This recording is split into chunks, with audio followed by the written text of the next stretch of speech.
Hello, আজকে হচ্ছে সোমবার এবং সোমবারের পুজোটা আমি খুব ভালোভাবেই করি, মহাদেবের পুজো। আর এখানে প্রচণ্ড পরিমাণে বৃষ্টি হচ্ছিল, তাই আকন্দ ফুল, গাঁদা ফুল আর বেলপাতা আমি বাইরে থেকে এনেছিলাম।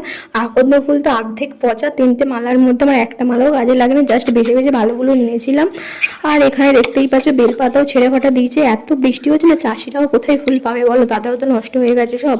তো এর মধ্যে আমার গাছেরও কিছু ছিল, এরপর ভালোভাবে ঠাকুরকে পুজো করে নিচ্ছি মহাদেবকে। এরপরে ছিল হচ্ছে সারাদিনও কাজকর্ম ছিল।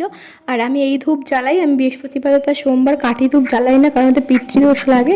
আর এখানে দেখতে পাচ্ছ আমি গোপালকে দোল খাইয়ে নিচ্ছি, কারণ অনেকদিন দোল খাওয়াইনি। আর এখানে এই টেডি বিয়ারটা আমাকে একটা এক্স স্টুডেন্ট গিফট করেছিল, সে এখন পড়ে না। এই আর বিকালে করেছিলাম চাউমিন, আর এটা হচ্ছে সুজির নুডলস। আমি প্রথম খেয়েছি, আমার তো খুব ভালো লেগেছে, কোনো তফাৎ বোঝা যায়নি। আর আমার এখানে চিকেন ছিল, ডিম ছিল, সবই ছিল। আনাজটা কম হয়ে গেছে কারণ পরিমাণটা